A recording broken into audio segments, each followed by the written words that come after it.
அனைவருக்கும் சுதந்திர தின நல்வாழ்த்துக்களை முதலில் தெரிவித்துக் கொண்டு,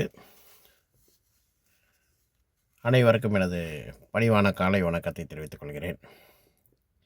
அரசியல் மீடியாவை பார்த்து இன்று வரை ஆதரித்து அளித்து வரும் அனைத்து நல்லுள்ளங்களுக்கும் எனது நன்றிகளையும் வணக்கத்தையும் தெரிவித்துக் கொள்கிறேன். நான் வணங்கும் கேப்டன் அவர்களை வணங்கி இந்த வீடியோ போஸ்ட் பண்ணுறேன். இந்த வீடியோவை தெளிவாக பாருங்கள். தேமுதிக ஏம்மா அது ஒரு கேள்வின்னு கேட்டுக்கிட்டு இருக்கீங்களேம்மா, நியாயமா இருக்கா? 5 வருஷம் கழிச்சு கேட்குறீங்க. சொல்லுங்க, பதில் சொல்லிதான். சுதீஷுக்கு எம்பி பதவி இருக்க வரைக்கும் அந்த கட்சி இருக்கும், அதுக்கப்புறம் முடிஞ்சிருமா? அவ்வளோதாம்மா. இல்லை, அந்த கட்சியை இப்பொழுது 5 ஆண்டு காலத்திற்கு அறிவாலயத்துக்கு குத்தகைக்கு கொடுத்திருக்கிறார்கள். அதாவது ஓட்டு வீட்டில் விபச்சாரம் பண்ணுற நாயும் கூரை வீட்டில் விபச்சாரம் பண்ணுற நாயும் பேசிகிட்டு இருக்குதுங்க. என்ன பேசிகிட்டு இருக்குதுங்கன்னு கேட்டிங்கன்னா, தேமுதிகன்ற கட்சியே அழிஞ்சு போச்சு அப்படின்னு அந்த ஒரு நாய் சிரிக்குது. இந்த ஒரு நாய் என்னன்னு கேட்டிங்கன்னா, தேமுதிக 5 வருஷத்துக்கு குத்தகைக்கு விட்டுட்டாங்க அப்படின்னு சொல்லிட்டு ஒரு நாய் ஒன்று சொல்லுது. அதான் அந்த 2 நாயுமே என்னென்னு கேட்டிங்கன்னா, பியூர்லி விபச்சாரம் பண்ணுற நாய்ங்க 2 நாயுமே. என்ன, ஒருத்தன் கூரை வீட்டில் விபச்சாரம் பண்ணுறான், ஒருத்தன் ஓட்டு வீட்டில் விபச்சாரம் பண்ணுறான். அவ்வளோதான் வித்தியாசம். இவங்களுக்கு வேறு எதுவுமே வேலை கிடையாது. அதாவது உழைச்சி சோறு தின்னு அதே மாதிரி ஏதாவது பண்ணானோன்னா சரியாக இருக்கும். அடுத்தவனை புறம்பேசி அடுத்தவனோட இதை பிரதிபலித்து அதன் மூலியம் சோறு திங்கிறவன் எல்லாமே வலது கையால் சோறு திங்கிறவன் இல்லை, இடது கையால் சோறு திங்கிறவன். இந்த 2 பேருமே என்னன்னு கேட்டிங்கன்னா, கழுவுற கையால் தான் திங்கிறவனுங்க. அதனால் இவனுங்கள்லாம் பேசி ஒரு பெரிய ஆளாக்கி நம்ம எனர்ஜியை வேஸ்ட் பண்ணுறது வேஸ்ட்டு. என்னென்னு கேட்டிங்கன்னா, 2 பேருமே எப்படின்னா கழுவுற கையால் திங்கிற பயலுங்க. ஏன்னா ஒரு காலத்தில் அப்படி பேசுவான், ஒரு காலத்தில் அப்படி பேசுவான். இவன்லாம் நாக்கு எப்படின்னு கேட்டிங்கன்னா, நரம்பு இல்லாத நாக்கு பல மாதிரி பேசும். புரியுதுங்களா? அந்த மாதிரி இவன்லாம் எப்படின்னா புரோக்கரை விட கேவலமானவன். அதாவது புரோக்கர் கூட கொஞ்சம் நேர்மையாக, காசுக்கு தொழில் பண்ணுறவன் கொஞ்சம் நேர்மையாக பண்ணுவான். இவன் காசையும் வாங்கிப்பான், தொழிலையும் நேர்மையாக பண்ண மாட்டான். இந்த 2 பயிலும் அதே மாதிரி. அவன் என்னடான்னு கேட்டிங்கன்னா, 2 ஸ்கூல் பிள்ளைகளை வச்சுப்பான், இவனே உக்காந்துப்பான். இவன் ஒரு ஹெட் மாஸ்டர் மாதிரி என்ன பண்ணுவான்னு கேட்டிங்கன்னா, ஒரு கண்ணாடியை போட்டுக்கிட்டு அப்படியே கருத்து புலி மாதிரி எல்லாத்தையும் சொல்லுவான். இவனை டிஎம்கே கவர்மெண்ட்டை தூக்கி போட்டு மிதித்த போது கூட நம்ம என்ன நினச்சோம்னா, பாவம் என்னடா இவன் இவ்வளோ கேவலமாக பண்ணுறானே, பெத்த தாயோட இதுக்கு கூட பெயில் கிடைக்க விடாமல் பண்ணுறானேன்னு நம்ம நினச்சோம். ஆனால் இவனெல்லாம் ஈவு இறக்கம் இல்லாமல் டிஎம்கே கவர்மெண்ட் தான் இவனுக்கெல்லாம் லாய்க்கு. புரியுதுங்களா? போட்டு மிதிச்சானுங்க பார்த்தீங்களா, அவனுக்கு தான் இவனுக்கெல்லாம் லாய்க்கு. ஏன்னு கேட்டிங்கன்னா, மனிதாபிமானம் இதுங்கிறது சுத்தமாக சவுக்கு சங்கர் கிடையாது. ஏன்னா சீமான்னு ஒருத்தன் தான் அவனை காவாந்து பண்ண அவ்வளோ பாடுபட்டு எல்லாத்தையும் கொண்டு வந்தால் கடைசியில் பார்த்திங்கன்னா சீமானுக்கே துரோகம் பண்ணவன் இவன். புரியுதுங்களா? அதனால் அதாவது ஒரே ஒரு விஷயந்தான், நல்லவனை பற்றி நம்ம எவ்வளோ வேணாலும் பேசலாங்க. இவன் யாருன்னு உலகத்துக்கே தெரியும். இவன் நம்ம கேப்டன் கட்சியை பற்றியோ, கேப்டன்ற உள்ளவங்களை பற்றியோ, இல்லை தேமுதிகவை பற்றியோ, அந்நியாரை பற்றியோ பேசுறதுக்கு இவனுக்கெல்லாம் சுத்தமாக தகுதியே இல்லாதவன். அதனால் இவனெல்லாம் ஒரு பெரிய பொருட்டாக எடுத்து இவனுக்கு ஒரு வீடியோ பண்ணுங்கிற அவசியம் கிடையாது. நேற்று இதை பார்த்ததுனால இந்த வீடியோ நம்ம பண்ணுறோம். ஏன்னா உடம்பை விற்கிறவன் கூட நேர்மையாக உடம்பை வைப்பான். இவன் அதெல்லாம் கிடையாது. எப்படியா இருந்தாலும் உடம்பை விற்கணும், சம்பாதிக்கணும். இந்த பையனுக்கு இதுதான் வேலையே, சவுக்கு சங்கருக்கு. புரியுதுங்களா? அதனால் இவனை ஒரு பொருட்டாகவே எடுத்துக்காதீங்க. இந்த சைடு படுக்கிறதுக்கு எவன் காசு கொடுக்குறாளோ அந்த சைடு போய் படுப்பான், இந்த சைடு எவன் காசு கொடுக்குறாளோ அந்த சைடு போய் படுப்பான். இவனுக்கு படுக்கிறது தான் இவனுக்கு தொழிலே தவிர வேறு எதுவுமே கிடையாது. ஏன்னா இவனுக்கெல்லாம் உழைப்பெல்லாம் கிடையாது. இதே மாதிரி ஒரு மீடியாவை வச்சுக்க வேண்டியது, 2 ஸ்கூல் பசங்களை வச்சுக்க வேண்டியது, இவன் ஹெட் மாஸ்டர் மாதிரி உட்கார வேண்டியது. அது சொல்லுப்பா, அது சொல்லுப்பா, அது சொல்லுப்பா, இது சொல்லுப்பா. அவன் ஆக்ஷன்லாம் பார்த்தீங்கன்னு வச்சுங்களேன், அப்படியே தமிழ்நாட்டே இவன் தான் புரட்டி போடுற மாதிரியும் எல்லாம் பண்ணுற மாதிரியும் இருக்கும். ஆனால் பச்சை அயோக்கியத்தனமான பொறுக்கி இவன். அந்த 2 ஸ்கூல் பிள்ளைகளை வச்சுக்க வேண்டியது, அப்படியே இவர் உட்காந்துக்கிட்டு இவர் ஒரு லேப்டாப் ஒன்று வச்சுக்க வேண்டியது. அதாவது பத்திரிக்கை சுதந்திரத்தை தப்பாக பயன்படுத்துகிற ஒரே ஆள் இவன் மட்டும்தான், வேறு எவனுமே கிடையாது. என்னென்னு கேட்டிங்கன்னா, இவனை வெளில கொண்டு வந்தவனே பதம் பார்த்தவன் இவன். அதனால் அவன் நன்றி உணர்வெல்லாம் இவனுக்கெல்லாம் இருக்கவே இருக்காது. இவன் பச்சை புரோக்கர், இவன் சவுக்கு சங்கர். இவன் பேசுகிறதெல்லாம் ஒரு வரியாகவே எடுத்துக்காதீங்க. நம்ம கட்சிக்காரங்களே சொல்கிறேன், கேப்டன் அப்படிங்கிற பெயரையும் தேமுதிகங்கிற பெயரை உச்சரிக்கிறதுக்கு நாக்கில் உண்மையிலே நல்ல வல்லமாக இருக்கணும்.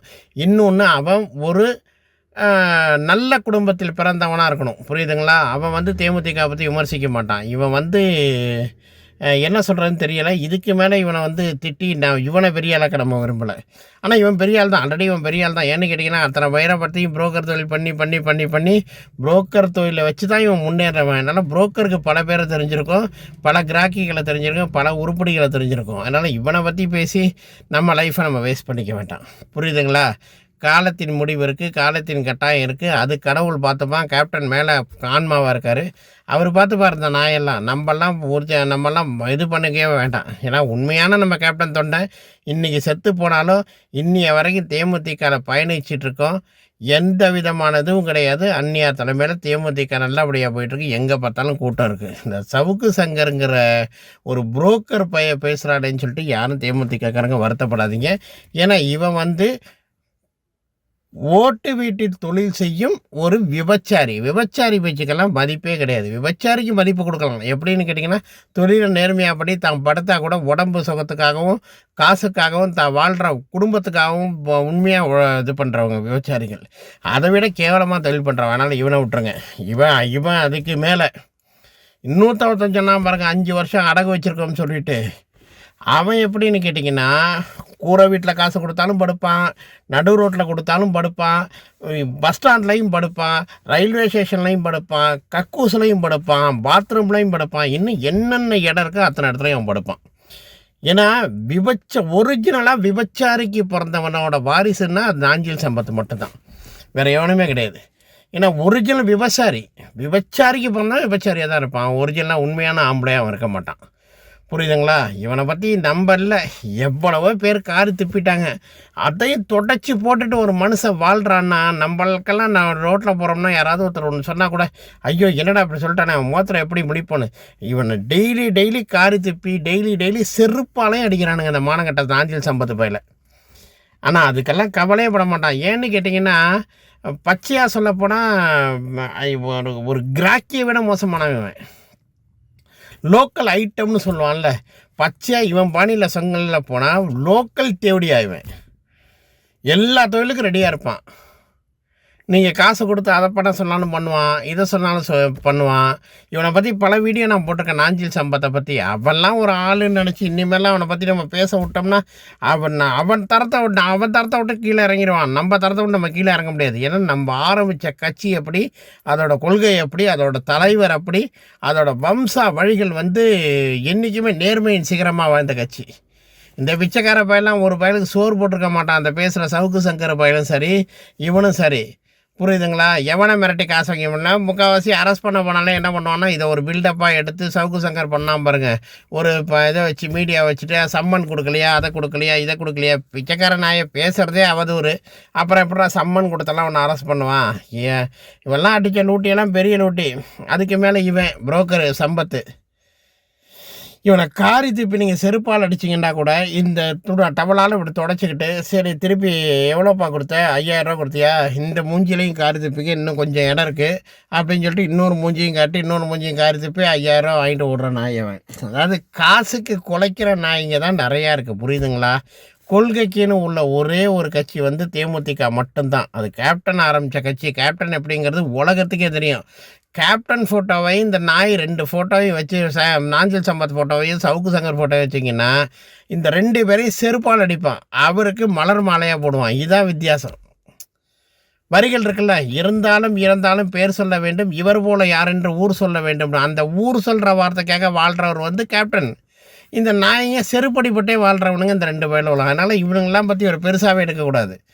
மக்கள் மனதில் இன்றும் வாழ்ந்து கொண்டு எல்லோருடைய மனதிலும் தெய்வமாக வாழும் அவரை பற்றி பேசுகிறதுக்கோ, அவர் கட்சி ஆரம்பித்ததை பற்றி பேசுகிறதுக்கோ, அவர் கட்சியை பற்றி பேசுகிறதுக்கோ இந்த புரோக்கர் விபச்சார நாய்கள் 2க்குமே அருகதை கிடையாது. சவுக்கு சங்கர் பயிலுக்கும் அருகதை கிடையாது, நாஞ்சில் சம்பத் பயிலுக்கும் அருகதை கிடையாது. ஏன்னா இவன் தான் ஒரு கட்சி கொடி புதுசாக ஆரம்பித்தா அங்கே போய் சேர்ந்துருவான். இவன் என்ன பண்ணுவான்னா, அந்த கட்சி எப்போ ஆரம்பிக்கிறாங்க, எப்போ தொடக்கம் போட்டு ஒரு இது எடுத்துருவான், சார்ட் எடுத்துருவான். அவங்கள புகழ்ந்து பேசி அவன்கிட்ட காசு வாங்கிறது. அதாவது நான் தான் சொல்லிட்டேனே, இவனுங்கெல்லாம் எப்படின்னு கேட்டிங்கன்னா, கூரை வீட்லேயும் விபச்சாரம் பண்ணக்கூடியவன், ஓட்டு வீட்லேயும் விபச்சாரம் பண்ண முடியும். ஆனால் தொழில் என்ன இவங்களோட தொழில்னு கேட்டிங்கன்னா பியூர்லி விபச்சாரம். அந்த விபச்சாரம் பண்ணுற தொழிலுக்காவது உண்மையாக இருப்பானான்னா அதுக்கும் உண்மையாக இருக்க மாட்டான், அதுக்கும் துரோகம் பண்ணிக்கிட்டு தான் இருப்பான். இவன் பண்ணுறதுக்கு பேர் துரோக விபச்சாரம், அவ்வளோதான். விபச்சாரம் பண்ணுறான், ஒழுங்காக விபச்சாரம் பண்ணுவான். இவன் அதுக்கே துரோகம் பண்ணுறவன். காசை முன்னாடி கொடுத்து உள்ளே உட்கார வச்சுட்டு அதுக்கப்புறம் என்ன பண்ணுவான்னா அவனே போலீஸை வர வச்சு பின்னாடி ஓட விட்டுட்டு ஓட்டான் பார்த்தியா அந்த செந்தி அவன் ஒரு படத்தில் இவன் பண்ணுவான் SS சந்திரன் இவன்லாம். அது படம் பேர் எனக்கு மறந்து போச்சு. அந்த மாதிரி புரோக்கர் வேலையை தெளிவாக பார்க்குற 2 பேர் தான் இவனுங்க. அதனால் இவனுங்கெல்லாம் பேசி ஒரு ஒர்த்தாக்கி இவனுங்களை போட்டு நம்ம மண்டையை உடச்சிக்கிட்டலான்னு. நம்ம கொள்கை என்ன? ஏழை மக்களுக்கு நல்லது பண்ணணும். நம்மளோட மன்றத்தோட தாரக மந்திரமே இயன்றதை செய்வோம், இல்லாதவருக்கே தமிழன் என்று சொல்லடா தலை நிமிர்ந்திடா. அதன்படி ஏழை மக்களுக்கு நல்லது பண்ணணும்.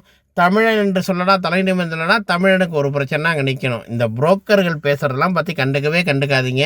ஒரு 10 பேர் உட்காந்து கை தட்டினான்னா அதுக்கு கூலிக்கு மாரடிக்கிற விபச்சார புரோக்கர்கள், விபச்சார தொழில் செய்யும் நாய்கள் இவனுங்க. அதனால் இதை பற்றியெல்லாம் கவலையப்படாதீங்க. 2 விபச்சார தொழில் செய்கிற நாய்களையும் விட்டுருங்க, வேறு எதுவுமே வேண்டாம். எல்லாமே விபச்சாரம் செய்யும் தொழில் நாய்கள் 2மே. அதனால் அதை பற்றியெல்லாம் பேசி பெருசாக்கிக்கிட்டு இதை ஒரு இதெல்லாம் ஆக்க வேண்டாம். அதனால் என்றைக்கும் தேமுதிக தான். கடைசி வச்ச தொண்டன் இருக்கிற வரைக்கும் தேமுதிகவுக்கு அழிவு கிடையாது. அது இந்த நாய்களுக்கு புரியாது. ஏன்னா ஒரு கட்சியில் இருக்கணும், ஒரு பொண்டாட்டியை கல்யாணம் பண்ணிட்டு ஒழுக்கமாக இருக்கணும். இவெல்லாம் பல பொண்டாட்டியை கல்யாணம் பண்ணி பல விதத்தில் இருக்கிறவன். இவன் போயிடுச்சு அப்படி தான் இருக்கும். ஸோ அதனால் இவன் பேசுகிறதெல்லாம் பற்றி யாருமே ஒரு பொருட்டாக எடுத்துக்காதீங்க. இவனுங்களோட வாயை திறந்தாலே கூவம்னு சொல்லுவானுங்கள, அதை விட 2 மடங்கு தான் இவங்களோட வாய்கள். புரியுதுங்களா? இதெல்லாம் பற்றி ஒரு பெருசாகவே எடுத்துக்காதீங்க. என்றைக்குமே தேமுதிக இருக்கிறபடி தான் இருக்கும்.